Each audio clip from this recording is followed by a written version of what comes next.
Hello my dear students, I am Sukhdev Chaudhary, physics faculty team CLC. Students, आज अपन start करने जा रहे हैं लेक्चर नंबर 70 और इस लेक्चर के अंदर अपन एक टॉपिक डिस्कस करेंगे जिसका नाम है इलास्टिसिटी, बोले तो प्रत्यास्थता। ठीक है ना। तो क्या होती है प्रत्यास्थता, क्या होती है? सबसे पहले मैं आपको ये चीज़ सिखाता हूँ।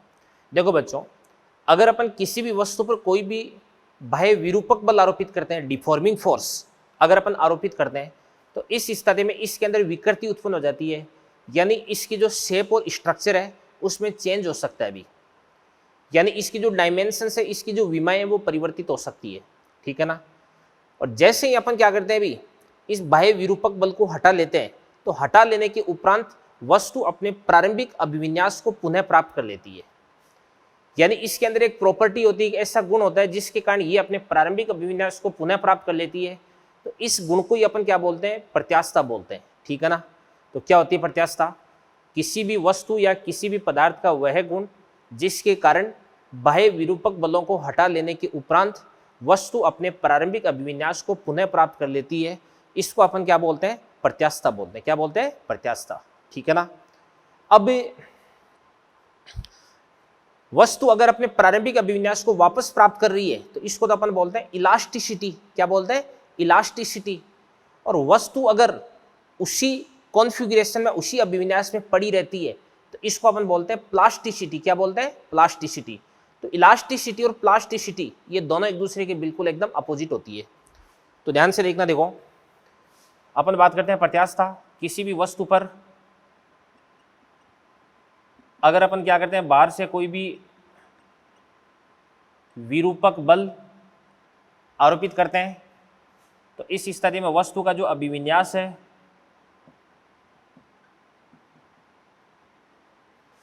वो क्या हो जाता है? अभी परिवर्तित हो जाता है। तो किसी भी वस्तु पर बाहर से अगर आपने विरूपक बल आरोपित कर दिया तो वस्तु का अभिविन्यास परिवर्तित हो जाता है। ठीक है ना। और यदि आपने विरूपक बल है वो हटा दिए, हटा दिया जाए और वस्तु अपने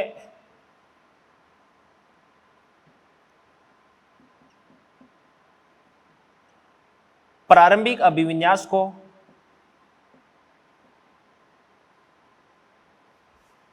वापस प्राप्त कर लेते, इसको अपन बोलते हैं इलास्टिसिटी।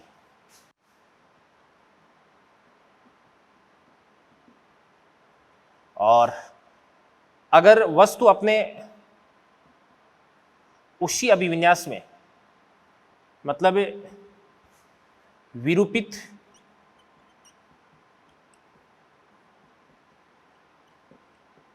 स्थिति में पड़ी रहे तो इस गुण को अपन बोलते हैं प्लास्टिसिटी। ठीक है ना। तो वस्तु द्वारा अपना जो प्रारंभिक अभिविन्यास को उसको वापस प्राप्त करने का गुण तो कहलाता है इलास्टिसिटी, और प्रारंभिक अभिविन्यास को वापस प्राप्त नहीं करने का जो गुण है इसको अपन बोलते हैं प्लास्टिसिटी। जो वस्तु इलास्टिक होती है उनको अपन बोलते हैं इलास्टिक बॉडीज, और जो प्लास्टिक होती है उनको अपन बोलते हैं प्लास्टिक बॉडीज। वास्तव में कोई भी वस्तु न तो 100% इलास्टिक होती है और न ही कोई वस्तु 100% प्लास्टिक होती है। तो 100% इलास्टिक और 100% प्लास्टिक वस्तुएं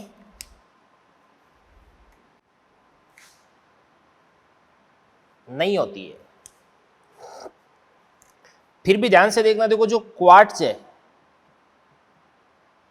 एक प्रकार का क्रिस्टल होता है, क्वार्ट्ज क्रिस्टल, वो लगभग 100% क्या होता है आपके पास में? इलास्टिक। लगभग 100% बोल रहा हूं, एग्जैक्ट नहीं है ये। और इसी प्रकार से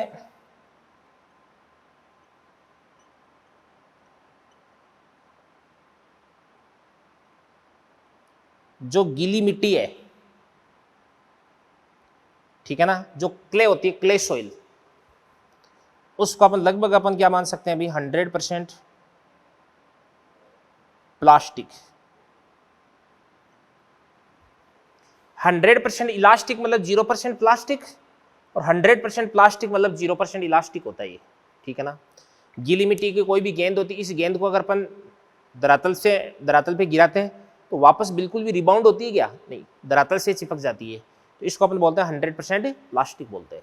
ठीक है ना, ये चीज होगी। अब अपन बात करते हैं कि इलास्टिसिटी यानी प्रत्यास्थता, इसका कारण क्या है भाई? क्या कारण है कि बाह्य विरूपक बलों को हटा लेने के उपरांत वस्तु अपने प्रारंभिक अभिविन्यास को वापस प्राप्त कर लेती है? इसकी वजह क्या है, क्या इसका रीजन है, ये मैं आपको बताने वाला हूं यहाँ पे, देखो ध्यान से। तो मेरा टॉपिक है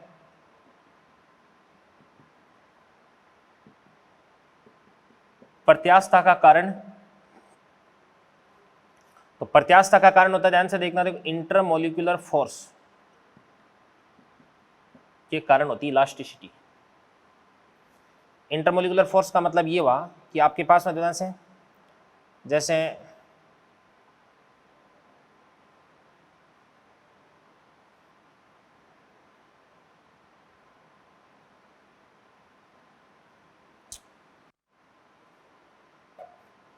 ये आपके पास है कई सारे मॉलिक्यूल्स है, जैसे एक तो ये मॉलिक्यूल हो गया,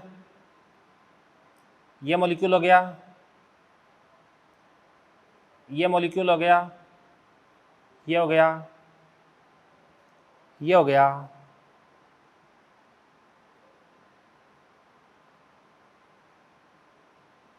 इस प्रकार से बहुत सारे मॉलिक्यूल्स हो गए। अब ध्यान से देखना, देखो मॉलिक्यूल्स के बीच में जो बंध होते हैं, उन बंधों को अपन स्प्रिंग के रूप में समझ सकते हैं। तो यहां पे ध्यान से, सबसे पहले ये जो बंध है इसको अपन एक स्प्रिंग से रिप्लेस कर देते हैं। ये वाला जो बंध है इसको भी अपन एक स्प्रिंग से रिप्लेस कर देते हैं। इसी प्रकार से ये वाला जो बॉन्ड है इसको भी अपन क्या करते हैं, एक स्प्रिंग से रिप्लेस कर देते हैं।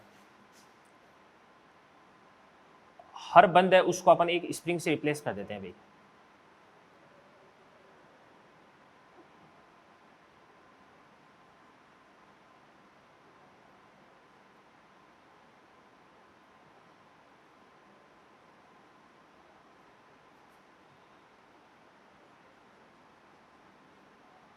इसी प्रकार से इनके बीच में भी बंध है, इनके बीच में भी बॉन्ड है, इनके बीच में भी इस प्रकार से बॉन्ड है, इनके बीच में बॉन्ड है। ये इधर की तरफ भी बॉन्ड का फॉर्मेशन कर रहा है, इसी प्रकार से ये इधर की तरफ भी कर रहा है, ये इधर भी कर रहा है, इधर भी कर रहा है ये, इसी प्रकार से ये इधर भी, इधर भी। कोई भी जो आपके पास मॉलिक्यूल है वो अपने पड़ोसी मॉलिक्यूल के साथ में बॉन्ड का फॉर्मेशन करता है, बंध का निर्माण करता है। ठीक है ना। और जो बंध होते हैं वो किसकी तरह होते हैं भाई? स्प्रिंगों की तरह होते हैं।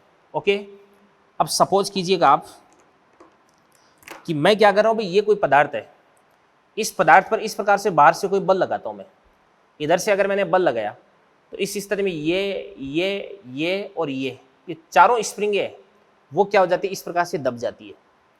और जैसे स्प्रिंगें दबेगी तो वैसे ध्यान से देखना, देखो जैसे मैं दबेगी तो इनमें विरूपण आ गया, और जैसे मैं अपने बाह्य बल को हटाता हूं तो ये स्प्रिंगें वापस अपनी प्रारंभिक स्थिति में आने का प्रयास करती है, अपने प्रारंभिक अभिविन्यास को प्राप्त कर लेती है।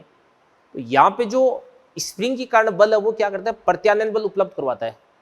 इस कारण से ये जो मॉलिक्यूल्स होते हैं अपनी प्रारंभिक स्थिति या अभिविन्यास को प्राप्त कर लेते हैं। यही आपके पास इलास्टिसिटी है।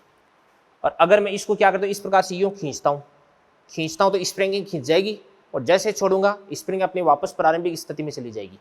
ठीक है ना। तो एक्चुअली मॉलिक्यूल्स के बीच में लगने वाला जो इंटरमोलिकुलर फोर्स है वही रीजन है किसका, इलास्टिसिटी का। वही इलास्टिसिटी के लिए जिम्मेदार होता है, रेस्पॉन्सिबल होता है बच्चों। ठीक है ना, ये बात होगी। तो इंटरमोलिकुलर फोर्स होता है, इसकी वजह से इलास्टिसिटी को अपन डिफाइन करते हैं। अब अगर अपन बात करते हैं किसकी भाई, जैसे मान के इसलिए ये आपके पास में कोई मॉलिक्यूल है, ये आपके पास है दूसरा मॉलिक्यूल है, इन दोनों के बीच में ये कोई बंद हो गया मान के इसलिए का। अभी इन दोनों के बीच में जो डिस्टेंस है वो कितनी आपके पास r0 है। अगर डिस्टेंस r0 है ना तो इस स्थिति में इस मॉलिक्यूल पे जो नेट फोर्स है वो कितना देगा आपके पास है, 0 देगा। जैसे मैं क्या करता हूँ, इस डिस्टेंस को घटा देता हूँ तो इस स्थिति में ये वाला इसको रिपल्स करेगा, और जैसे इसको मैं क्या करता हूँ इस प्रकार से यूँ इधर की तरफ बढ़ा देता हूँ तो वैसे ये क्या करेगा, इसको वापस अट्रैक्ट करने लग जाएगा।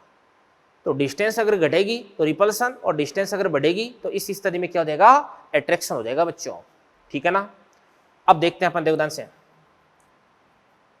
मतलब डिस्टेंस के साथ में ये फोर्स किस प्रकार से चेंज होता है। यहां पे फोर्स को लेते हैं और यहां पे अपन लेते हैं किसको, डिस्टेंस को, आर को। यहां पे जो डिस्टेंस है वो कितना देगा आपके पास, आर बराबर आर नॉट। इसको अपन बोलेंगे आर बराबर आर नॉट। तो यहां से जब डिस्टेंस आर है, आर नॉट होगी तो नेट फोर्स कितना देगा आपके पास है, 0। डिस्टेंस आर नॉट से ज्यादा होगी तो इस स्थिति में एट्रैक्शन, एट्रैक्शन मतलब नेगेटिव, और इधर की तरफ फोर्स क्या देगा आपके पास, हम पॉजिटिव देगा। तो इस स्थिति में देखो फोर्स का ऐसे चेंज होता है, ऐसे चेंज होता है अभी।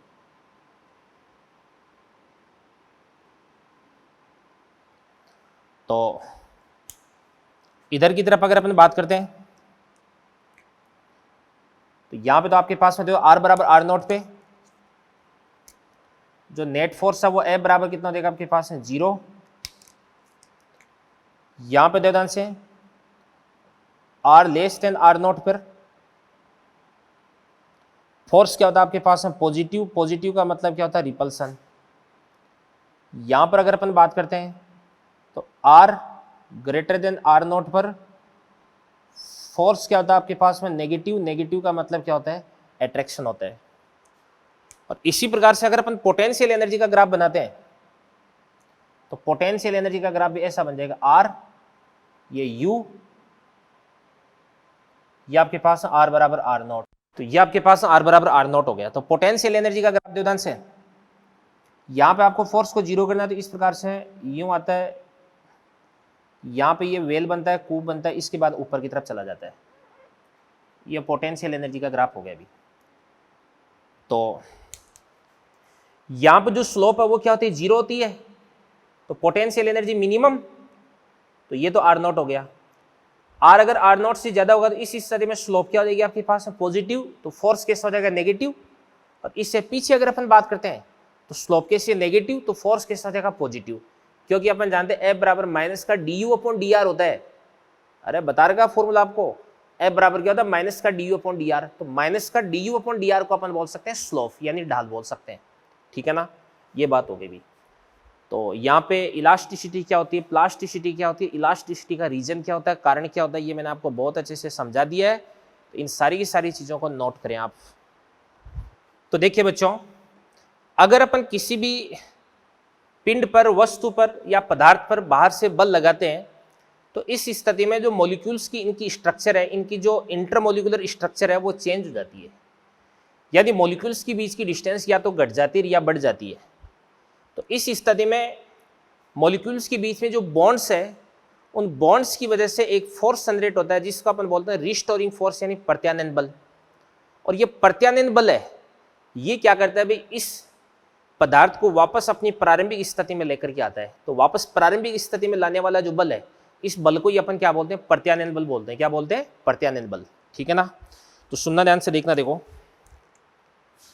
अगर आप बाहर से विरूपक बल लगाओगे तो विरूपक बल के कारण क्या आएगी भाई, विकृति या विरूपण उत्पन्न होगा। और इस विकृति के कारण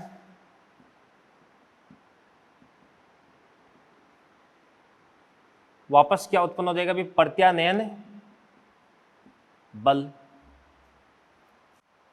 ठीक है ना। रिस्टोरिंग फोर्स जनरेट हो जाएगा। और एकांक क्षेत्रफल पर उत्पन्न होने वाला जो प्रत्यानयन बल है, इसी को अपन क्या बोलते हैं अभी, प्रतिबल बोलते हैं, स्ट्रेस बोलते हैं। तो एक टर्म आती है आपके पास यहाँ पे प्रतिबल। प्रतिबल बराबर क्या होता है आपके पास,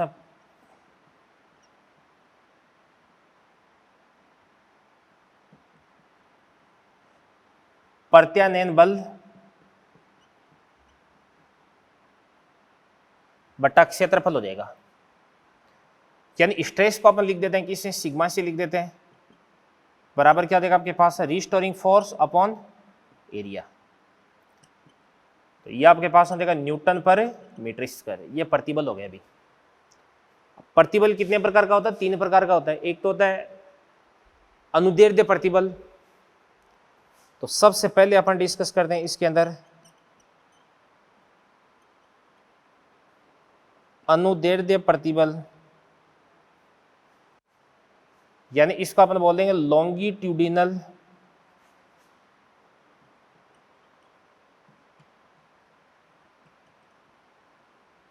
स्ट्रेस, है ना। ये क्या होता है? जैसे मान के चलिएगा ये आपके पास में कोई छड़ है, इसको यहां पे दर्द आधार से आपने यूं बांध दिया और बांध करके आपने इस पर इस प्रकार से यूं बाहर से फोर्स लगाना स्टार्ट किया,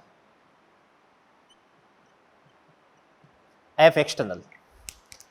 तो जैसे इसके अंदर खिंचाव उत्पन्न होता है वैसे इसके अंदर है ना एक फोर्स जनरेट हो जाता है, रिस्टोरिंग फोर्स। तो रिस्टोरिंग फोर्स जनरेट हो गया। और मान के चलिएगा ये जो छड़ है ना,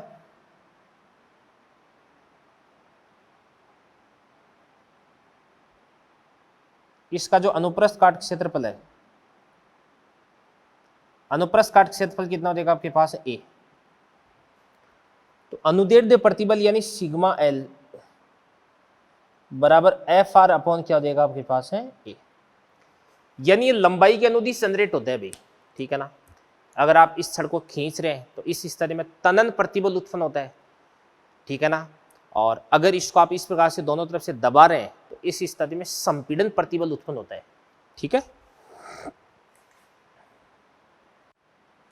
इसके बाद एक होता है सेकेंड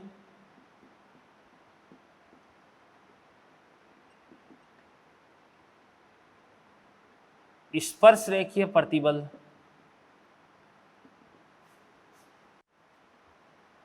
ठीक है ना। स्पर्श रेखीय प्रतिबल होता है यानी टेंजेंशियल स्ट्रेस होता है। ये क्या होता है अभी? जैसे मान के चलिएगा ये आपके पास में कोई भी एक चीज है जिसको आपने यहां पे फिक्स कर गए, इसका ये जो क्रॉस सेक्शनल एरिया ये आपके पास है ए हो जाएगा। यहां पर मान के चलिएगा आपने इस प्रकार से ये एक फोर्स लगा दिया एफ। अब इस एफ का ये वाला जो एंगल है ये कितना देगा आपके पास है? थीटा। तो ये तो आपके पास हो जाएगा एफ टी यानी टेंजेंशियल बराबर क्या देगा आपके पास? F cos theta. और इसी प्रकार से इधर की तरफ इसको अपन बोलेंगे एफ नॉर्मल यानी लंबवत बराबर क्या देगा आपके पास? F sine theta. अब स्पर्श की दिशा में लगने वाला बल बटा क्षेत्रफल, इसी को अपन क्या बोलते हैं? इसको अपन बोलते हैं स्पर्श के प्रतिबल। तो सिग्मा टी स्पर्श के प्रतिबल बराबर एफ टी बटा ए यानी एफ कॉस थीटा अपॉन क्या देगा आपके पास? ए। सिग्मा अभिलंब यानी मतलब लॉन्गिट्यूडिनल बराबर कितना था आपके पास है? अभिलंब बटा ए यानी आपके पास एफ साइन थीटा अपॉन क्या देगा आपके पास है? ए। ये स्पर्श के प्रतिबल हो गए अभी, ठीक है। एक होता है थर्ड,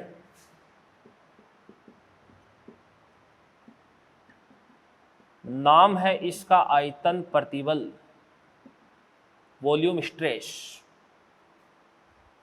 जैसे मान के चलिएगा ये आपके पास में कोई भी वस्तु है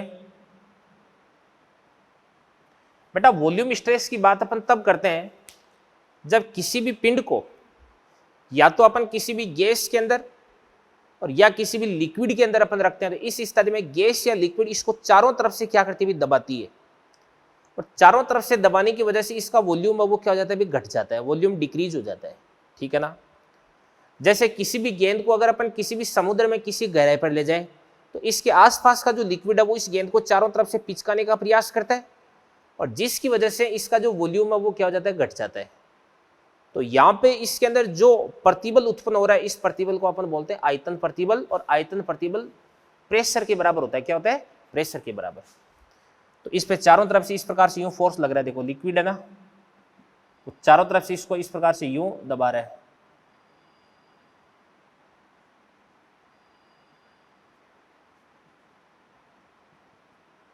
फोर्स लग रहा है चारों तरफ से। अब ये जो फोर्स अपॉन एरिया, इसी को अपन क्या बोल सकते हैं अभी, सिग्मा वी आयतन प्रतिबल, और यही आपके पास में क्या होता है, पी होता है। पी क्या होता है, प्रेशर, यानी क्या होता है आपके पास में, दाब होता है। क्या होता है, दाब होता है, ठीक है ना। तो ध्यान से देखना, देखो बच्चों, अगर किसी भी वस्तु पर विरूपक बल आरोपित करते हैं तो विकृति उत्पन्न होती है। विकृति के कारण इसके अंदर एक बल आ जाता है जिसको अपन बोलते हैं प्रत्यानयन बल। प्रत्यानयन बल बटा क्षेत्रफल प्रतिबल होता है। 3 प्रकार के प्रतिबल होते हैं। ये तीनों प्रकार के प्रतिबल यहाँ पर मैंने आपके लिए एक्सप्लेन कर दिए हैं।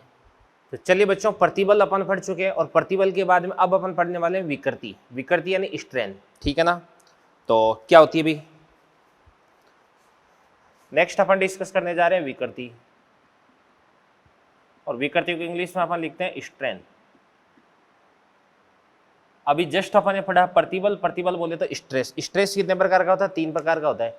एक तो होता है अनुदैर्ध्य प्रतिबल होता है, और एक आपके पास स्पर्शरेखीय प्रतिबल होता है, और एक आपके पास आयतन प्रतिबल होता है। तो जिस प्रकार से 3 प्रकार के प्रतिबल होते हैं, 3 प्रकार की विकृतियां होती है। तो सबसे पहले प्रकार की विकृति अपन डिस्कस करने जा रहे हैं। फर्स्ट,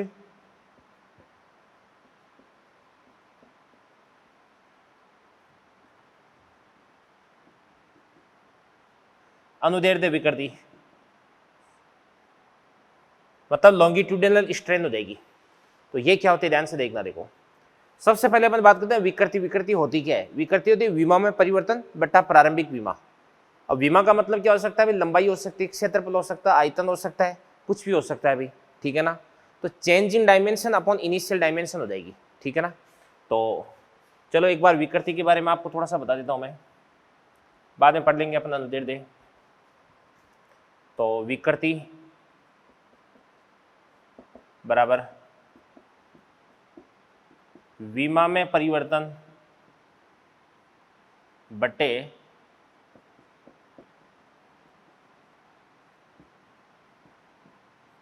प्रारंभिक विमा। जैसे लंबाई में परिवर्तन बटे प्रारंभिक लंबाई, तो ऊपर भी लंबाई नीचे भी लंबाई, मीटर बटे मीटर कट गया। तो विकृति क्या होती है, मात्रकहीन तथा विमाहीन होती है।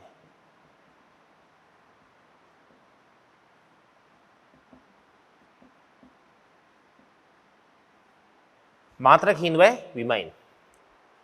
अब ध्यान से इसके अंदर सबसे पहले फर्स्ट अपन देखते हैं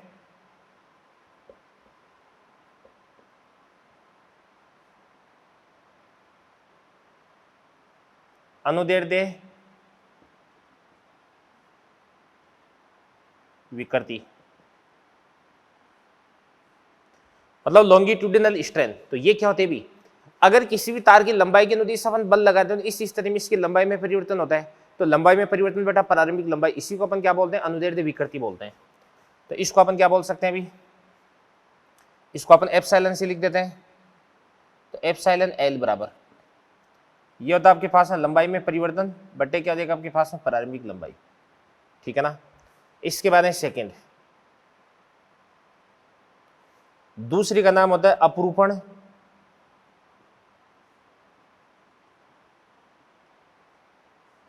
विकृति, और इसको अपन बोलते हैं लॉन्गिट्यूडिनल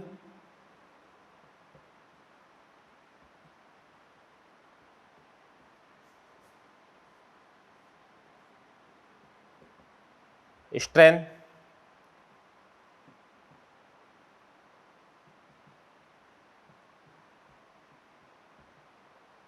ये आपके पास हो जाएगी शियर स्ट्रेन। तो ध्यान से देखना, देखो अपरूपण विकृति होती क्या है ये मैं आपको बताता हूं। जैसे मान के चलिएगा ये आपके पास में कोई भी एक दर्द आधार है,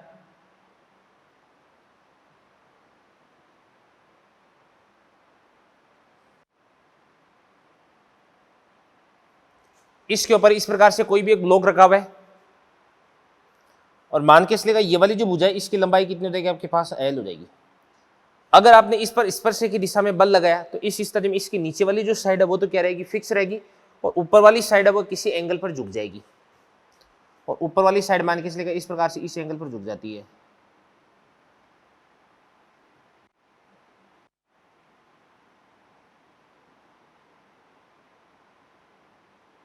यहां पे इस प्रकार से आगे की तरफ आ जाती है कितनी, एक्स। यहाँ पर ये वाला जो एंगल है ये आपके पास में कितना देगा अभी, फाइव हो जाएगा, कितना देगा, फाइव, ठीक है ना। तो ध्यान से देखना, देखो अपरूपण विकृति क्या होता है भाई, ये वाली जो साइड है इसके अंदर विस्थापन कितना होता है, एक्स, और इस वाली साइड की जो लंबाई है वो कितनी हो जाएगी आपके पास, एल हो जाएगी, तो एक्स बटे एल हो जाएगा। तो सबसे पहले अपन लिखते हैं यहाँ पे टेन फाइव, टेन थीटा बराबर क्या होता है, लंब बटे आधार, तो लंब कितना देगा आपके पास एक्स, आधार कितना देगा आपके पास एल हो जाएगा। और यदि आपके पास फाइव बहुत छोटा है तो इस स्थिति में टेन थीटा को अपन क्या लिख सकते हैं थीटा। देखो यदि थीटा बहुत छोटा एंगल है तो इस स्थिति में साइन थीटा को भी थीटा लिख सकते हैं, टेन थीटा को भी अपन थीटा लिख सकते हैं। तो यहाँ पे जो टेन फाइव है अपन बात कर सकते हैं कि फाइव वेरी स्मॉल, इस कारण से आपके पास जो टेन फाइव है इसको लगभग अपन लिख देंगे फाइव लिख देंगे। तो यहां से आपके पास फाइव बराबर क्या हो जाएगा, एक्स बटे एल। ये आपके पास में क्या हो जाएगी भी, अपरूपण विकृति हो जाएगी। इसके बाद में तीसरी,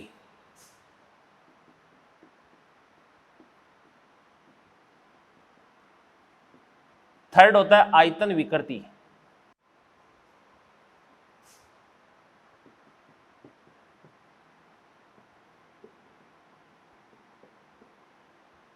आयतन विकृति का मतलब क्या होता है, वॉल्यूम स्ट्रेन होता है। तो यहां से आपके पास क्या हो जाएगा भी, एप्सिलॉन वी।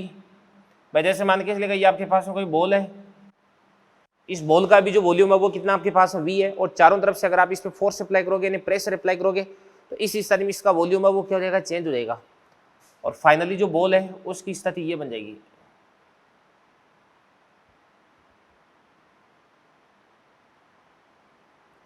ये बन जाएगी। तो पहले इसका जो वॉल्यूम है वो कितना आपके पास में वी, अब इसका जो वॉल्यूम है वो कितना देगा आपके पास में वी माइनस कितना देगा आपके पास में डेल्टा वी हो जाएगा, ठीक है ना। तो आयतन विकृति यानी इसको अपन बोल सकते हैं एप्सिलॉन वी बराबर, इसको अपन क्या बोल सकते हैं, change in volume upon initial volume actual volume, यानी आयतन में परिवर्तन बटा प्रारंभिक आयतन। तो आयतन में परिवर्तन कितना देगा आपके पास है डेल्टा वी, और बटे प्रारंभिक आयतन कितना देगा आपके पास वी हो जाएगा, ठीक है ना। तो इसको अपन क्या बोल सकते हैं, आयतन विकृति बोल सकते हैं, ठीक है ना, ये चीज। अब बात सुनना भी, देखो अगर किसी भी पदार्थ पर किसी भी वस्तु पर अपन क्या करते हैं, बाहर से डिफॉर्मिंग फोर्स अप्लाई करते हैं, विरूपक बल आरोपित करते हैं, तो इस स्थिति में जो मॉलिक्यूलर स्ट्रक्चर है वो डिस्टर्ब हो जाती है, जिसकी वजह से इसके अंदर प्रत्यानयन बल उत्पन्न होता है। और एकांक क्षेत्रफल पर उत्पन्न होने वाला जो प्रत्यानयन बल है इसी को अपन क्या बोलते हैं, प्रतिबल बोलते हैं। और तीन प्रकार की प्रतिबल अपन ने पढ़े। सबसे पहला कौन सा था भाई, सबसे पहला था अनुदैर्ध्य प्रतिबल, फिर उसके बाद स्पर्शकीय प्रतिबल, फिर आयतन प्रतिबल। अब ध्यान से देखना, देखो इस डिफॉर्मिंग फोर्स की वजह से एक्चुअली इसकी जो डायमेंशन है, इसकी जो विमा है उसमें परिवर्तन आ जाता है, या तो इसकी लंबाई चेंज हो जाती है, इसका आयतन चेंज हो जाता है, या इसकी जो शेप है वो चेंज हो जाती है, ठीक है ना।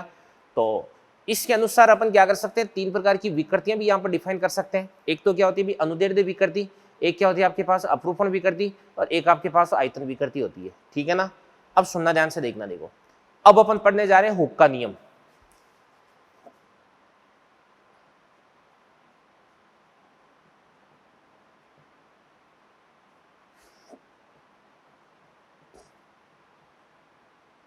हुक्स लॉ,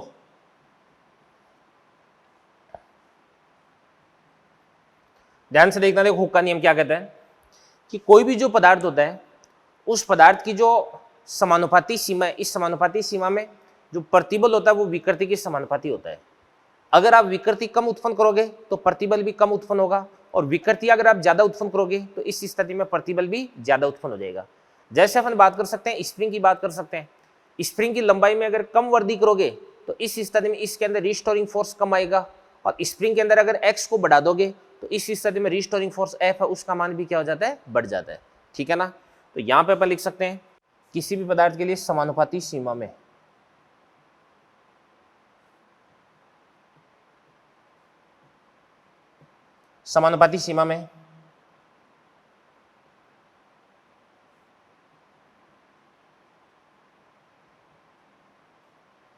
प्रतिबल समानुपाती क्या होता है आपके पास में विकृति होता है, ठीक है ना।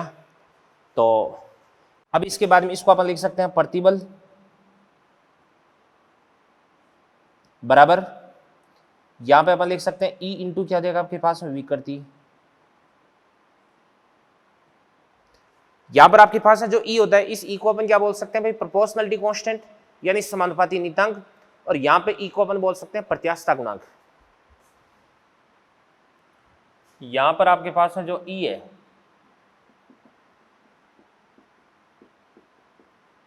ये एक प्रकार का समानुपाती नियतांक है, और इसको अपन बोल सकते हैं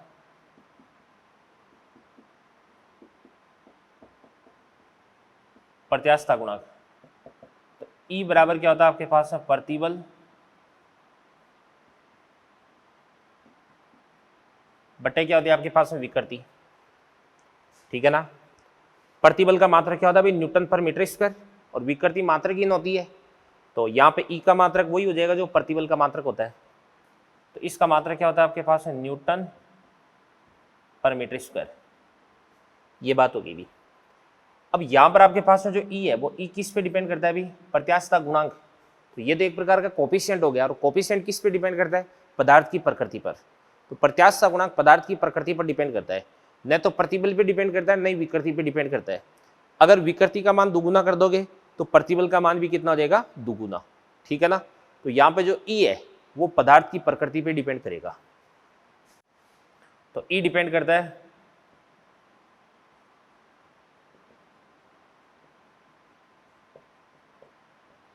पदार्थ की प्रकृति पर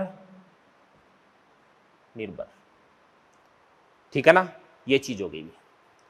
तो देख सकते हैं अपन देवदान यहाँ पे विकृति क्या होती है, ये मैंने आपको बता दिया। अनुदैर्ध्य विकृति, अपरूपण विकृति, आयतन विकृति, तीनों प्रकार की विकृतियां बता दी। फिर हुक्का नियम क्या होता है ये मैंने आपको बता दिया। समानुपाती सीमा में प्रतिबल समानुपाती विकृति, यानी विकृति को अगर आप बढ़ाओगे तो प्रतिबल भी बढ़ जाएगा। विकृति में 1% की वृद्धि करोगे तो प्रतिबल में भी 1% की वृद्धि हो जाएगी। विकृति में 5% की वृद्धि करोगे तो प्रतिबल में भी 5% की वृद्धि हो जाएगी भी। ठीक है ना, ये चीज़। और ये वाला जो नियम है हुक्का नियम, ये कौन सी सीमा में लगता है, समानुपाती सीमा में लगता है। ठीक है ना। और इसके बाद यहाँ पे ई क्या होता है, समानुपाती नियतांक, जिसको अपन बोलते हैं प्रत्यास्थता गुणांक। ठीक है ना, यानी कोफिशिएंट ऑफ इलास्टिसिटी। और यहाँ पे ई बराबर क्या होता है, प्रतिबल बटा विकृति न्यूटन पर मीटर स्क्वायर। और ई है वो किस पे डिपेंड करता है, पदार्थ की प्रकृति पर डिपेंड करता है। ठीक है ना बच्चों। अब ध्यान से देखना, देखो 3 प्रकार के अपन यहाँ पे प्रतिबल पढ़े हैं और 3 प्रकार की विकृतियां पढ़ी है। तो 3 प्रतिबल 3 विकृतियां, तो इनके अनुसार या इनके आधार पर अपन 3 प्रकार के प्रत्यास्थता गुणांक यहाँ पे डिस्कस करने वाले हैं। तो एक बार इन सारी की सारी चीजों को नोट करें, फिर अपन आगे बढ़ रहे हैं। तो देखिए बच्चों, प्रत्यास्थता गुणांक अपन डिस्कस कर चुके हैं, क्या होता है प्रतिबल बटा विकृति। और प्रत्यास्थता गुणांक का मात्रक और विमा क्या होता है ये भी मैंने आपको बता दिया। अब 3 प्रकार के प्रत्यास्थता गुणांक यहाँ पर अपन डिस्कस करेंगे। तो मैं हेडिंग लिख देता हूँ, प्रत्यास्थता गुणांक के प्रकार।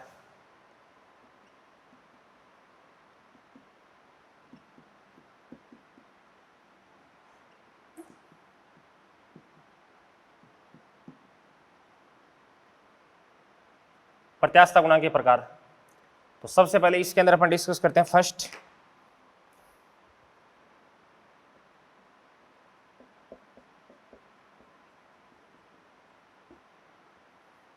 यंग प्रत्यास्थता गुणांक।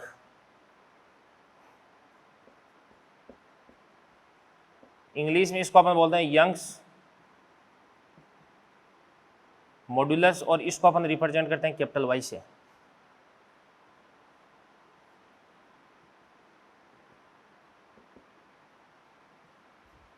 अब बात सुना भी, जैसे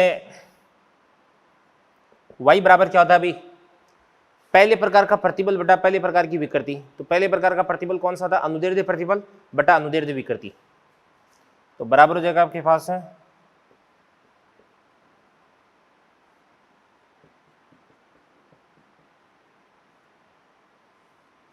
अनुदैर्ध्य प्रतिबल बटा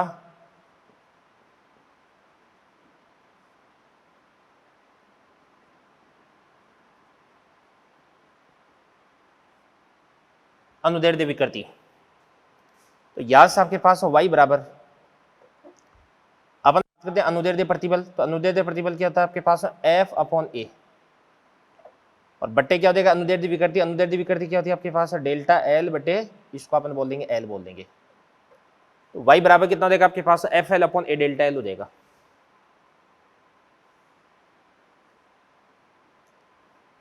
या यहां से अगर अपन बात करते हैं किसकी भी, डेल्टा एल की बात करते हैं, तो डेल्टा एल बराबर, डेल्टा एल क्या होती है, लंबाई में वृद्धि होती है, तो डेल्टा एल बराबर कितना होता है आपके पास, एफ एल अपॉन ए इंटू वाई होता है। ये आपके पास है डेल्टा एल हो गया। तो इसको अपन क्या बोलते हैं, यंग्स मॉडुलस बोलते हैं, यंग प्रत्यास्थता गुणांक बोलते हैं, ठीक है ना। तो ये आपके पास में पहले प्रकार का प्रत्यास्थता गुणांक आ चुका है, ठीक है। अब इसके बाद में अपन दूसरे प्रकार का प्रत्यास्थता गुणांक यहीं पे डिस्कस कर लेते हैं, ठीक है।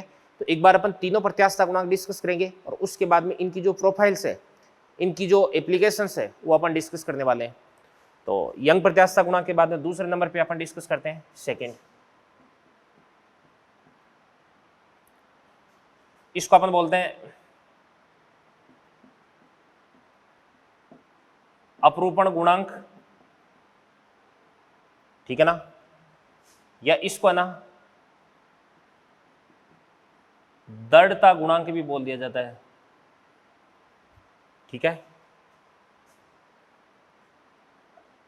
इसको अपन बोल सकते हैं कोफिशिएंट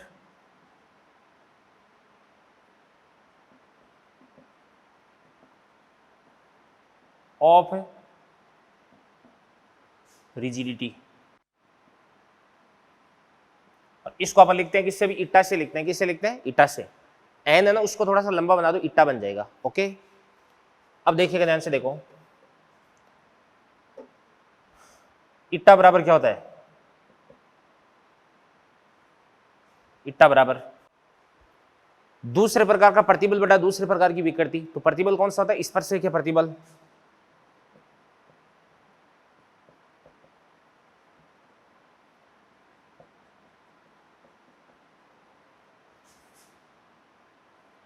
स्पर्शरेखीय प्रतिबल बटा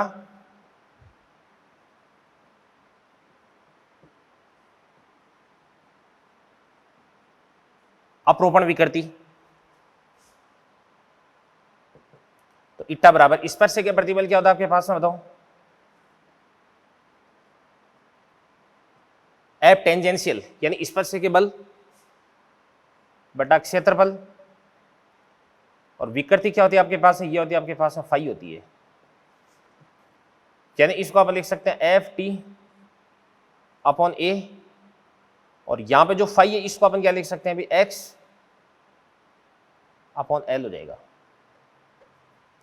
तो इसको अपन क्या बोल सकते हैं अभी, इसको अपन बोलते हैं अपरूपण गुणांक या दृढ़ता गुणांक। ये आपके पास इट्टा आ गया, ठीक है ना।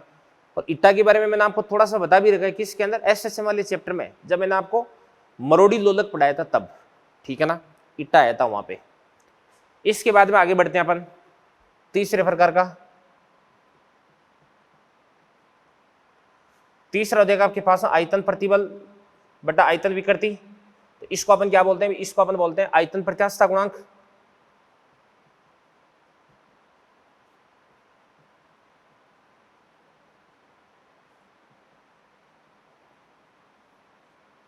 इंग्लिश में इसको अपन बोलते हैं बल्क मॉड्यूलस, इसको अपन लिखते हैं किससे, बी से लिखते हैं। तो यहां पर आपके पास में बी बराबर क्या होता है अभी,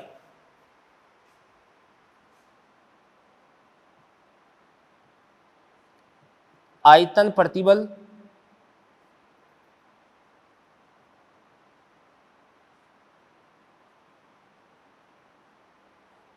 बटे आयतन विकृति।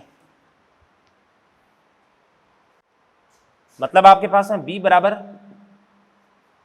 अब अपन बात करते हैं आयतन प्रतिबल। तो आयतन प्रतिबल क्या होता है अभी, याद आपके पास एफ परपेंडिकुलर बटे ए, और ये क्या बन जाता है आपके पास, ये बन जाता है डेल्टा वी अपॉन क्या हो जाएगा आपके पास में, वी हो जाएगा, या डेल्टा वी अपॉन वी लिख देंगे इसको अपन, ये बात होगी। अब परपेंडिकुलर फोर्स अपॉन एरिया, इसको अपन क्या लिख सकते हैं अभी, प्रेशर लिख सकते हैं, क्या लिख सकते हैं, प्रेशर। तो ये आपके पास बन जाएगा बी बराबर, इसको अपन लिख सकते हैं अभी चेंज इन प्रेशर अपॉन कितना हो जाएगा आपके पास, डेल्टा वी बटे वी हो जाएगा। और यहाँ पे इसके आगे अपन माइनस का साइन भी लगा देंगे। अब माइनस का साइन यहाँ पर क्यों लगा रहा हूँ, माइनस का साइन लगाने का मतलब ये हुआ कि किसी भी चीज पर अगर अपन प्रेशर अप्लाई करते हैं तो इस स्तर में इसका वॉल्यूम घटता है, तो प्रेशर को बढ़ाने पर वॉल्यूम घटता है, इस कारण से यहाँ पर अपन ने माइनस का साइन काम में लिया अभी। जैसे मान के चलिएगा कोई भी बॉल है, इस बॉल को अगर आप किसी भी समुद्र में किसी गहराई तक ले जाते हैं तो जैसे जैसे आप डेप्थ पर जाएंगे तो वैसे वैसे इस पर जो प्रेशर है वो प्रेशर बढ़ेगा, और प्रेशर बढ़ने की वजह से इसका जो वॉल्यूम है वो क्या हो जाएगा, घट जाएगा, यानी ये पिचक जाएगा। ठीक है ना, ये चीज होगी भी। तो आपके पास बी का ही एक इंपॉर्टेंट फॉर्मूला आ चुका है जो आपको ध्यान में रखना है भाई। ओके, अब यहाँ पे माइनस का साइन मैंने क्यों लगाया आपको मालूम होना चाहिए। इसके बाद में एक होती है संपीड़ितता, कंप्रेसिबिलिटी। एक सेकेंड, यहाँ पे एक चीज और बता देता हूँ। आयतन प्रत्यास्थता गुणांक की अपन बात करते हैं, जो गैस होती है उसके लिए आयतन प्रत्यास्थता गुणांक कई प्रकार के होते हैं। ठीक है ना, तो एक तो होता है समतापी प्रक्रम के लिए, एक होता है रुद्धौष्म प्रक्रम के लिए। दो इंपॉर्टेंट होते हैं जो आपको ध्यान में रखने हैं। तो गैस के लिए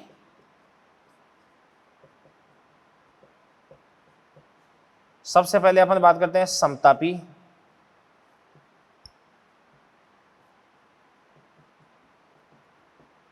समतापी प्रक्रम के लिए। समतापी प्रक्रम के लिए ध्यान से देखना, देखो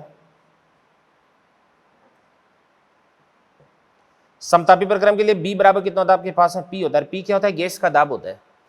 तो समतापी प्रक्रम के लिए जो आयतन प्रत्यास्थता गुणांक होता है वो प्रेशर के बराबर होता है, दाब के बराबर होता है। ठीक है ना, और एक होता है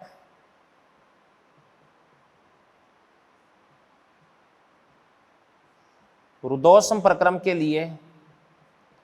तो रुद्धौष्म प्रक्रम के लिए B बराबर कितना होता है आपके पास है, गामा इंटू पी होता है, और यहाँ पर आपके पास गामा बराबर क्या होता है, Cp अपॉन Cv होता है। ये आपको काइनेटिक थ्योरी ऑफ गैसेज वाले चैप्टर में पढ़ाऊंगा मैं, जो गैसों का गत्यात्मक सिद्धांत वाला चैप्टर है KTG, उसके अंदर आपको डिस्कस करवाया जाएगा ये। तो यहाँ पर Cp तो क्या होती है, Cp होती है molar specific heat on constant pressure, यानी नियत दाब पर मोलर विशिष्ट उष्मा, और Cv क्या होती है, नियत आयतन पर मोलर विशिष्ट उष्मा होती है। अब मोलर विशिष्ट उष्मा क्या होती है ये अपन बाद में डिस्कस करेंगे भी। ठीक है ना, तो ध्यान से देखना। देखो रुद्धौष्म प्रक्रम के लिए B बराबर क्या होता है, गामा इंटू पी। पी क्या होता है भाई, गैस का प्रेशर होता है। गामा क्या होता है, Cp अपॉन Cv होता है। और आपको मालूम है कि गामा हमेशा 1 से बड़ा होता है, क्योंकि Cp always greater than Cv। समतापी प्रक्रम के उसके लिए B बराबर कितना होता है आपके पास में, P होता है। ठीक है ना, तो यहाँ से आपके पास B बराबर कितना होता है, माइनस का delta P upon delta V upon V। Minus का साइन क्यों आता है ये मैंने आपको सब कुछ बता दिया है। इसके बाद एक होती है संपीड़ितता।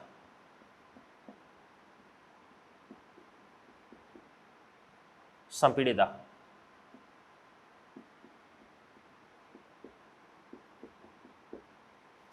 कंप्रेसिबिलिटी, इसको अपन लिखते हैं कि इसे C से। तो ध्यान से देखना, देखो आपके पास जो C होता है वो C बराबर क्या होता है आपके पास 1/B होता है। आयतन प्रत्यास्थता गुणांक का जो व्युत्क्रम है, जो रेसिप्रोकल है, उसी को अपन क्या बोलते हैं भाई, उसी को अपन संपीड़ितता बोलते हैं। यानी संपीड़ितता क्या होती है, आयतन प्रत्यास्थता गुणांक का व्युत्क्रम होती है। ठीक है ना, अब देखिए ध्यान से देखो, यहाँ पे जो B है सबसे ज्यादा किसका होता है, सॉलिड का। उसके बाद में B लिक्विड का। उसके बाद में B क्या होता है किसका, गैस का होता है। संपीड़ितता की बात करें तो सॉलिड की सबसे कम, लिक्विड की क्या होती है उससे ज़्यादा, और गैस की संपीड़ितता होती है वो क्या होती है, सबसे ज़्यादा होती है भाई। ये चीज़ होगी। ठीक है ना, और संपीड़ितता का मात्रक क्या होता है अभी, न्यूटन पर मीटर स्क्वायर। तो न्यूटन पर मीटर स्क्वायर, तो मीटर स्क्वायर पर न्यूटन बन जाएगा अभी। संपीड़ितता का मात्रक क्या हो जाएगा, इसका उल्टा हो जाएगा B का। तो यहाँ पे ध्यान से देखना, देखो यंग प्रत्यास्थता गुणांक, अपरूपण गुणांक या दृढ़ता गुणांक, और उसके बाद में ध्यान से देखना, देखो आयतन प्रत्यास्थता गुणांक, ये अपन ये चीजें डिस्कस की है। और इसके बाद में गैस के लिए समतापी प्रक्रम और रुद्धौष्म प्रक्रम के लिए जो आयतन प्रत्यास्थता गुणांक होता है उसका मान क्या होता है ये मैंने आपको बताया। और संपीड़ितता क्या होती है, और किसकी संपीड़ितता कम होती है, किसकी संपीड़ितता ज्यादा होती है, ये भी यहाँ पर मैंने आपको अच्छे से समझाइए। तो करें इन चीजों को नोट, बढ़ते हैं फिर अपन आगे। तो देखिए बच्चों, यंग प्रत्यास्थता गुणांक, अपरूपण गुणांक यानी दृढ़ता गुणांक, और आयतन प्रत्यास्थता गुणांक, ये तीन चीजें अपन डिस्कस कर चुके हैं। और अब अपन स्टार्ट करते हैं इनकी एप्लीकेशंस। तो सबसे पहले जो यंग प्रत्यास्थता गुणांक उसकी एप्लीकेशंस में यहाँ पर आपको बताने वाला हूँ, और सबसे ज्यादा इंपॉर्टेंट आपका यंग प्रत्यास्थता गुणांक ही है।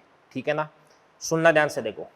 जैसे मान के इसलिए का कोई भी स्प्रिंग है, इस स्प्रिंग को अगर आप खींचते हैं किसी बाह्य बल के द्वारा, तो इस स्प्रिंग के अंदर प्रसार होता है, और प्रसार की वजह से इसके अंदर पोटेंशियल एनर्जी स्टोर हो जाती है। ठीक है ना, तो ये जो स्प्रिंग है, इस स्प्रिंग की तरह एक छड़ है वो भी बिहेव करती है। क्योंकि जैसे आप किसी छड़ को खींचते हैं तो इस छड़ के अंदर भी रिस्टोरिंग फोर्स जनरेट हो जाता है, और रिस्टोरिंग फोर्स के अगेंस्ट अगर आप इसको खींचते ही जा रहे हैं तो इस स्थिति में आपको कुछ कार्य करना पड़ेगा, और ये आपके द्वारा किया गया कार्य इस छड़ के अंदर पोटेंशियल एनर्जी की फॉर्म में स्टोर हो जाता है। ठीक है ना बच्चों, तो ये अपन सारी चीजें यहाँ पे अपन डिस्कस करने जा रहे हैं।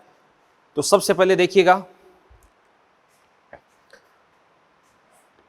मैं आपको बताने वाला हूं, कोई भी जैसे छड़ है, किसी छड़ की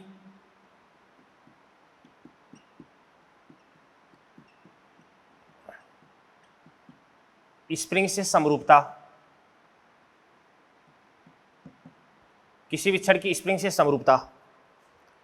अब बात सुना भी, जैसे मान के चलिएगा ये आपके पास में कोई भी स्प्रिंग है,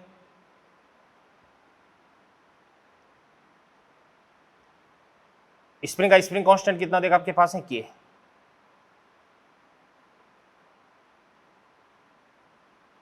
इसी प्रकार से ये भी आपके पास में कोई छड़ है,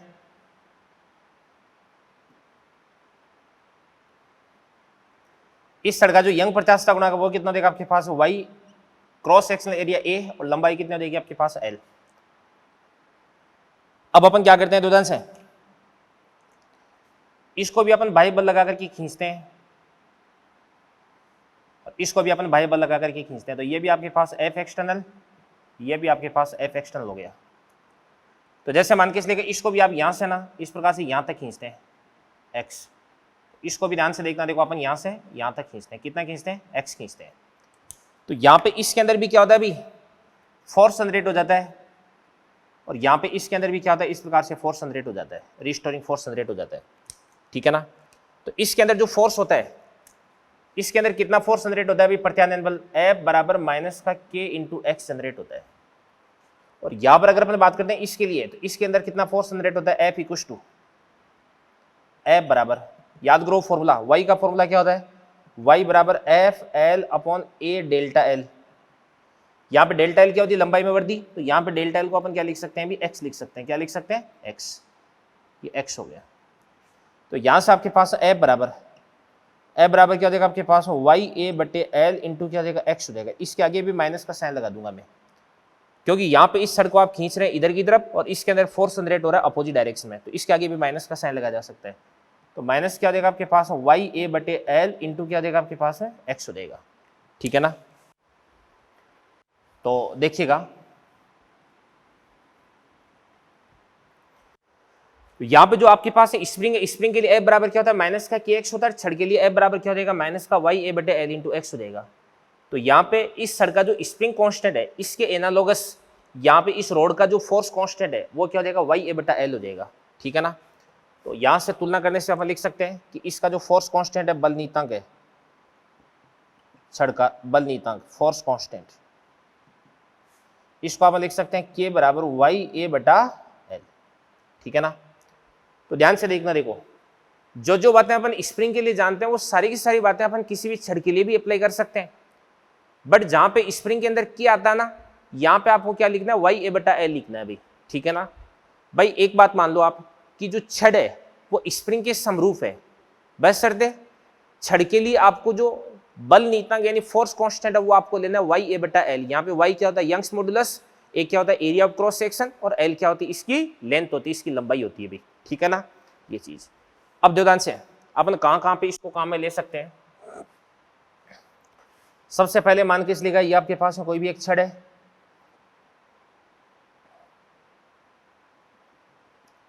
जिसको मैंने इस प्रकार से लटका दिया है,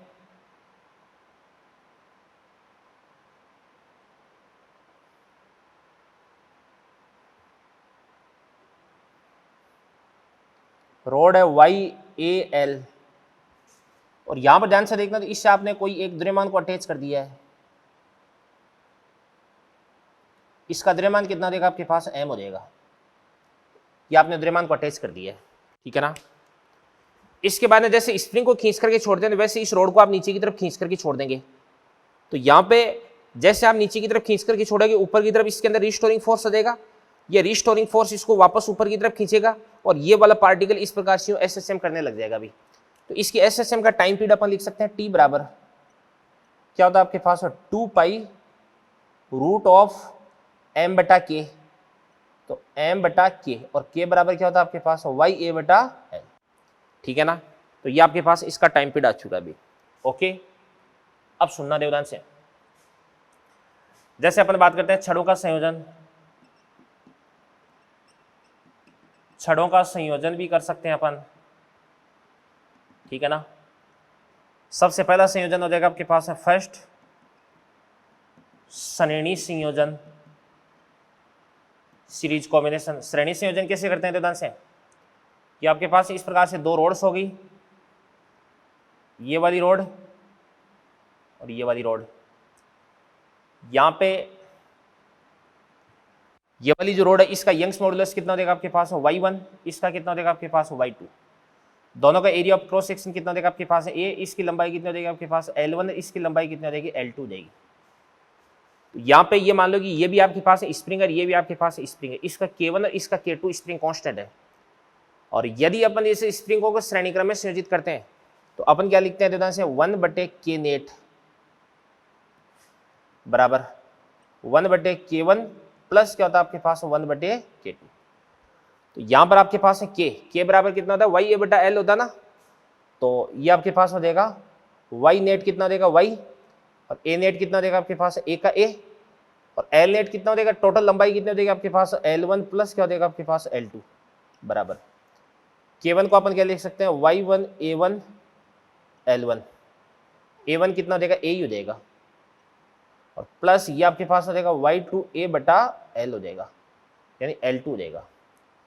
अब यहां पे देखो बेटा, अपन a इसको अपन क्या कर सकते हैं, अभी कॉमन लेकर के काट देंगे। तो यहां से आपके पास है y बराबर क्या देगा आपके पास l1 प्लस l2 अपॉन क्या देगा आपके पास बताओ l1 बटा y1 प्लस l2 बटा y2। ये बात हो जाएगी भी। मतलब मैं ये कह रहा हूं कि ऊपर तो जितनी भी छड़ें आपने जोड़ी सबकी लंबाइयों का योग और नीचे आपके पास में क्या हो जाएगा बताओ l बटे वाई का योग हो जाएगा। ये लंबाई और यंग मॉडुलस के रेशियो का नीचे योग कर देंगे अपन। ऊपर तो इस प्रकार से लिख सकते हैं अपन सिग्मा एल और नीचे क्या बन जाएगा आपके पास, नीचे बन जाएगा इस प्रकार से सिग्मा एल बटा वाई बन जाएगा। ठीक है, अब सुनना ध्यान से देखना। देखो अब माना दोनों छड़ों की लंबाई बराबर है, यानी L1 और L2 बराबर हो जाएंगे, ठीक है ना। और इसको अपन L के बराबर मान लेते हैं L, ठीक है ना। ये L के बराबर मान लिया अपन ने। तो यहां से आपके पास है y बराबर L1 प्लस L2, यानी L प्लस L बराबर कितना देगा 2L। यहां से अपन L को कॉमन ले लेंगे। इसके बाद 1/y1 प्लस 1/, क्या देगा आपके पास y2। तो एलसीएम कितना देगा आपके पास y1 y2 और ऊपर क्या देगा आपके पास y1 प्लस y2। एल से अपन एल को काट देंगे तो यहां से आपके पास y बराबर 2y1 y2 बटे क्या देगा आपके पास y1 प्लस y2। ये बात होगी। और बेटा इसको अपन क्या बोल सकते हैं, इसको अपन बोल सकते हैं हरात्मक माध्य। अगर आप मेरी एक एक क्लास बहुत सीरियसली अटेंड कर रहे हैं तो आपको मालूम होगा कि ये एक हरात्मक माध्य ही है, क्योंकि ये बातें अपन ने डिस्कस किसके अंदर की थी भाई, 1D के अंदर, ठीक है ना। 1D के अंदर मैंने आपको बताया था कि जब S1 और S2 बराबर है तो इस स्थिति में औसत चाल 2v1 v2 बटे v1 प्लस v2 होती है, हरात्मक माध्य की बराबर होती है। यानी ये बात अपन वहां पर भी डिस्कस कर चुके हैं और आगे भी अपन इसको डिस्कस करेंगे, भी कई जगह डिस्कस करेंगे इसको अपन। इसके बाद में अपन बात करते हैं श्रेणीक्रम संयोजन के बाद में सेकंड आपका समांतर संयोजन यानी पैरेलल कॉम्बिनेशन। तो पैरेलल कॉम्बिनेशन का मतलब ये हुआ कि ये आपके पास 2 रोड्स है और ये तो फर्स्ट रोड होगी और ये आपके पास है सेकंड रोड होगी। पहली रोड का area of cross section A1 और दूसरी का क्या देगा आपके पास A2। लंबाई कितनी देगा आपके पास L। इसका यंग्स मॉडुलस कितना देगा y1 और इसका कितना देगा आपके पास y2 देगा। तो यहां से अपन क्या लिख सकते हैं अभी, k बराबर क्या होता है आपके पास है k1 प्लस k2 होता है, ठीक है ना। ये k नेट आ गया आपके पास, इसको k नेट लिख दो आप, है ना भाई। ये मान लो कि ये भी आपके पास है स्प्रिंग और ये भी आपके पास स्प्रिंग है, क्योंकि आपने हेडिंग क्या डाली है, किसी छड़ की स्प्रिंग से समरूपता। यानी किस प्रकार से कोई भी जो रोड होती है वो स्प्रिंग के साथ में एनालॉजी यानी समरूपता दर्शाती है, ठीक है ना, यानी दोनों का जो बिहेवियर होता है वो एक समान होता है।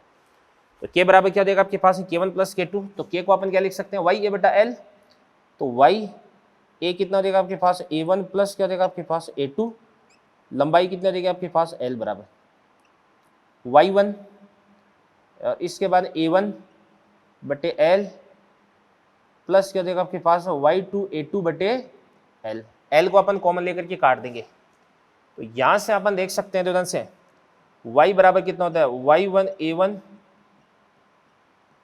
प्लस Y2 A2 और बट्टे क्या हो जाएगा आपके पास A1 प्लस A2, तो यहां से आपके पास y बराबर ऊपर तो अपन क्या लिख सकते हैं अभी सिग्मा y इंटू ए अपॉन नीचे क्या देगा आपके पास है सिग्मा ए हो जाएगा, ठीक है ना। यानी ऊपर तो अपन क्या कर सकते हैं अभी सभी छड़ों के y ए का योग कर देंगे, नीचे अपन सबके ए का योग कर देंगे, ठीक है। अब ध्यान से माना A1 बराबर क्या देगा आपके पास A2 और इसको अपन a के बराबर मान लिया अभी, तो ये भी आपके पास a, ये भी a, ये भी a कितना देगा 2a, तो यहां से आपके पास y बराबर क्या देगा आपके पास Y1 प्लस Y2 बटे 2 और इसको अपन क्या बोल सकते हैं समांतर माध्य बोल सकते हैं, क्या बोल सकते हैं समांतर माध्य, ये बात हो गई बेटा, ठीक है ना। तो यहाँ पे छड़ों का संयोजन है ये भी अपन डिस्कस कर चुके हैं और इसके बाद इसको अपन आगे बढ़ाते हैं, करिएगा इसको नोट अच्छे से। तो चलिए बच्चों इसके बाद में देखिएगा, देखो अपन डिस्कस कर चुके हैं कि कोई भी जो रोड होती है वो स्प्रिंग की तरह बिहेव करती है, ठीक है ना। अब देखना ध्यान से देखो, जैसे मान के चलिएगा ये अपने पास यहाँ पे कोई भी रोड है जिसको आपने क्लेम कर दिया है और इसको आप क्या करें इस प्रकार से इधर की तरफ यूं खींच रहे हैं, जैसे अपन स्प्रिंग को खींचते हैं तो आपको पता है कि स्प्रिंग के अंदर एक पोटेंशियल एनर्जी स्टोर हो जाती है, तो जो रोड है इसके अंदर भी क्या हो जाती है पोटेंशियल एनर्जी स्टोर हो जाती है, क्योंकि जैसे अपन रोड को खींचते हैं तो वैसे रोड के अंदर इंटरमोलिकुलर फोर्स जनरेट हो जाते हैं, अंतराणविक बल उत्पन्न हो जाते हैं और ये अंतराणविक बल क्या करते हैं इसके खींचने का विरोध करते हैं। जैसे मैंने आपको कल स्प्रिंग मॉडल समझाया था ना, मतलब इसी लेक्चर के अंदर मैंने आपको स्टार्टिंग में स्प्रिंग मॉडल समझाया था, ठीक है ना। तो इंटरमोलिकुलर फोर्स है उनके अगेंस्ट अपने को वर्क डन करना पड़ता है, कार्य करना पड़ता है, ये कार्य इस रोड के अंदर पोटेंशियल एनर्जी की फॉर्म में स्टोर हो जाता है। तो यहाँ पे जो रोड है इसका यंग्स मॉडुलस कितना देगा आपके पास y, area of cross section a, लंबाई कितनी देगी आपके पास l हो जाएगी, ठीक है ना। तो इसको आप f एक्सटर्नल इससे खींच रहे हैं तो इसके अंदर संचित स्थितिज ऊर्जा, संचित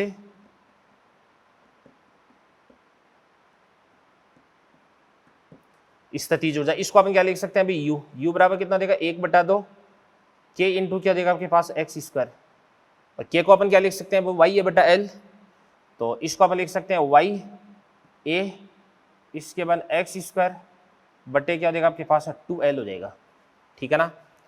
तो क्या बन जाएगा आपके पास y a बटा l, 2 है ही नीचे और इसके बाद x स्क्वायर, ठीक है। अभी यहाँ पे x क्या होती है इसकी लंबाई में वृद्धि होती है, जो डेल्टा l लिखते थे ना पहले उसको मैंने x लिख दिया, यहाँ पे कोई दिक्कत वाली बात नहीं है, बता चुका हूँ आपको मैं ये बात। अब इसको अपन क्या करते हैं देखिएगा, अपन एक काम करते हैं इसको ऊपर भी l से मल्टीप्लाई कर देते हैं, नीचे भी अपन l से मल्टीप्लाई कर देते हैं। तो यहाँ पे नीचे तो क्या बन जाएगा आपके पास l इंटू l क्या बन जाएगा l स्क्वायर और x स्क्वायर बटे l स्क्वायर, x तो क्या होती है लंबाई में परिवर्तन और बटे l क्या होती है प्रारंभिक लंबाई होती है, तो लंबाई में परिवर्तन बटे प्रारंभिक लंबाई, इसको अपन क्या बोलते हैं विकृति बोलते हैं, क्या बोलते हैं विकृति।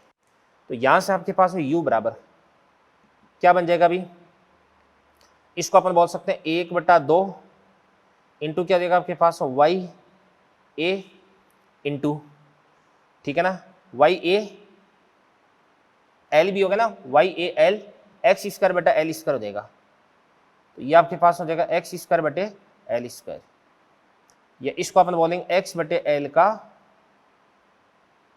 होल स्क्वायर हो जाएगा अभी। अब यहाँ पे आपके पास है x बटे l है, इसको अपन क्या बोलते हैं विकृति बोलते हैं, तो इसको अपन बोलेंगे u बराबर 1/2 y a l और इसको अपन क्या लिख सकते हैं अभी विकृति, इंग्लिश में लिख देता हूं थोड़ा अच्छा लगेगा, स्ट्रेन का होल स्क्वायर। अब बात सुनना भी, यहां पर आपके पास में देखो बेटा एरिया इंटू लेंथ, इसको अपन क्या बोल सकते हैं वॉल्यूम बोल सकते हैं, क्या बोल सकते हैं रोड का वॉल्यूम। भाई इसका एरिया कितना हो जाएगा एयर, इसकी लंबाई कितनी हो जाएगी एल हो जाएगी, तो एरिया इंटू लेंथ को अपन क्या बोल देंगे वॉल्यूम बोल देंगे, ठीक है ना। अब जो वॉल्यूम है इस वॉल्यूम को अपन इसके बट्टे में ले जाएंगे तो स्थितिज ऊर्जा बट्टा वॉल्यूम, तो इसको अपन बोलते हैं एकांक आयतन की स्थितिज ऊर्जा बोलते हैं। क्या बोलते हैं? एकांक आयतन की स्थितिज ऊर्जा। तो या इसको अपन एक बार ऐसे लिख सकते हैं, बराबर 1/2 इंटू वाई इंटू क्या देगा आपके पास वॉल्यूम इंटू क्या देगा आपके पास स्ट्रेन का होल स्क्वायर। ठीक है ना। अब अपन जानते हैं कि y बराबर क्या होता है, y बराबर ये होता है आपके पास स्ट्रेस अपॉन स्ट्रेन होता है। इससे मैं रिप्लेस करने वाला हूं इसको, वॉल्यूम को इसको नीचे ले जाऊंगा, तो ये आपके पास बन जाएगी एकांक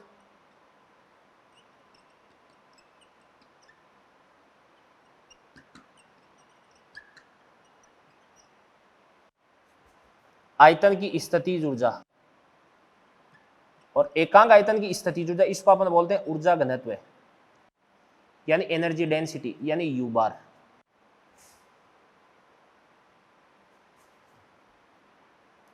ये इंपॉर्टेंट चीज है अभी। तो क्या होती है एकांक आयतन की स्थितिज ऊर्जा, इसको अपन क्या लिख सकते हैं अभी, यू बराबर, यू बार बोल दो इसको आप, यू बार बोल दो, बराबर क्या देगा आपके पास यू बटा वॉल्यूम वी, बराबर वॉल्यूम को इसके नीचे ले आओ तो क्या बन जाएगा आपके पास 1/2 इंटू कितना देगा आपके पास वाई इंटू क्या देगा आपके पास स्ट्रेन का होल स्क्वायर, बराबर। अब अपन जानते हैं कि y बराबर क्या होता है, स्ट्रेस अपॉन स्ट्रेन। तो यहां पे आपके पास है स्ट्रेन बराबर क्या होता है, स्ट्रेन बराबर भाई y बराबर क्या होता है आपके पास स्ट्रेस अपॉन स्ट्रेन होता है। तो स्ट्रेन बराबर क्या देगा आपके पास स्ट्रेस अपॉन y, तो स्ट्रेन स्क्वायर बराबर कितना देगा आपके पास stress square upon y square. तो stress square upon y square, ऊपर वाला y एक y से कट जाएगा, तो यहां पर क्या बन जाएगा आपके पास स्ट्रेस स्क्वायर, स्ट्रेस का स्क्वायर अपॉन कितना देगा आपके पास 2 इंटू वाई। ये बात बन जाएगी भी। ये आपके पास एकांक आयतन की स्थितिज ऊर्जा हो जाएगी। और ये आपके पास काफी इंपॉर्टेंट फॉर्मूला आ चुका है अभी, तो ये वाला फॉर्मूला बेटा आपको ध्यान में रखना है। ठीक है ना, ओके। इसके बाद नेक्स्ट अपन आगे बढ़ते हैं। देखो नेक्स्ट अपन देखते हैं कि कोई भी आपके पास एक क्षैतिज तार है, इस क्षैतिज तार है, ये अपन ऐसे देख लेते हैं। देखो कि क्वेश्चन टाइप में देख लो, समझ लो आप, ये कोई भी आपके पास एक पुली है और इस पुली से आपने इस प्रकार से कोई भी एक तार लटका रखा है। पुली वैसे भी फ्रिक्शन लेस है, बाहरी पुली है,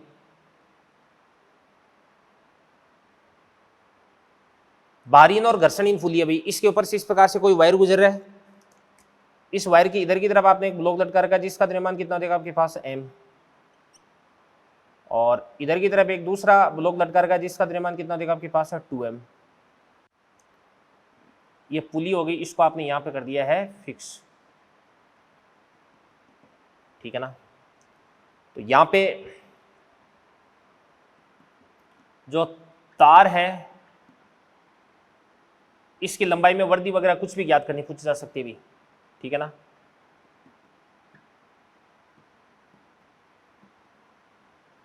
तार की लंबाई में वर्दी,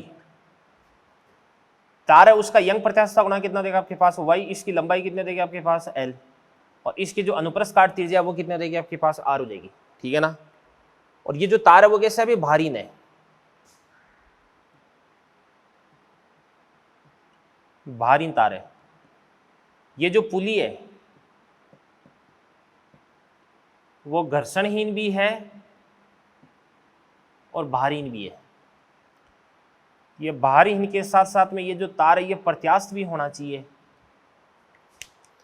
तो अपन लिख सकते हैं कि इसके अंदर टेंशन कैसे निकालेंगे अपन देवदान से। इस पे नीचे की तरफ फोर्स लगता है कितना भी 2 mg,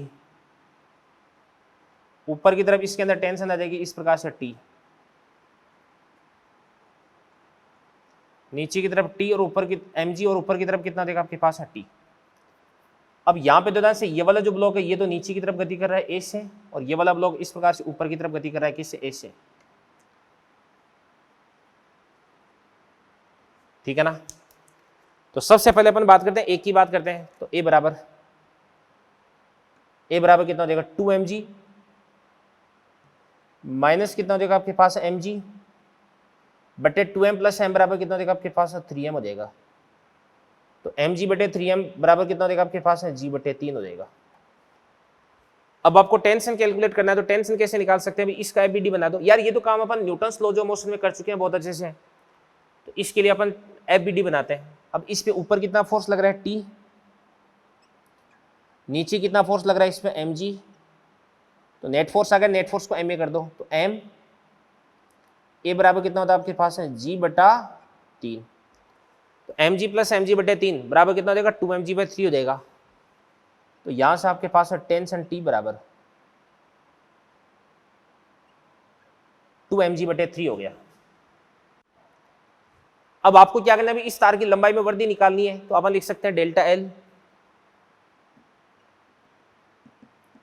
बराबर क्या होता है आपके पास FL/A इंटू वाई, तो बराबर अब F तो कितना हो जाएगा आपके पास T, लंबाई कितना देगा L दे रखी है ना, अपन A कितना देगा आपके पास πr² इंटू क्या देगा y हो जाएगा। अब यहां पर आपके पास जो T है वो तो कितना हो जाएगा 2mg/3,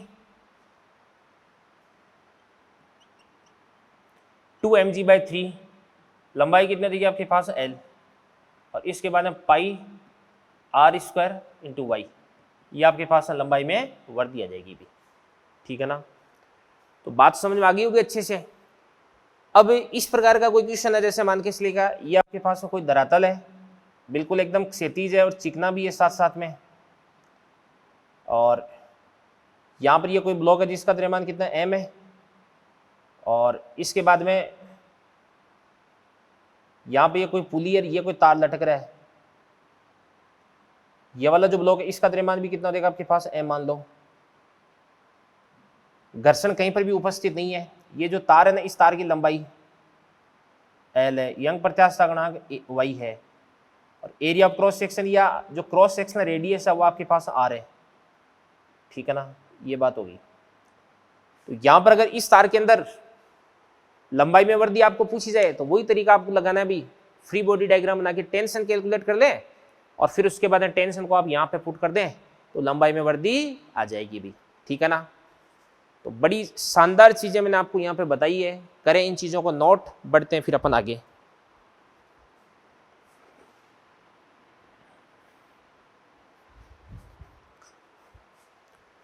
तो चलो बेटा एक काम करते हैं अपन, आज अपन इतना ही पढ़ेंगे और फिर उसके बाद बाकी चीजें अपन अगले लेक्चर पर डिस्कस करेंगे, ठीक है। तो इन चीजों को नोट कर लीजिएगा, मिलते हैं अगले लेक्चर पे। Thank you very much, all the best. अभी तक मैंने जितना भी आपको पढ़ाया, अगले लेक्चर पर इन सब चीजों को आप अच्छे से पढ़ के आना भी, ठीक है।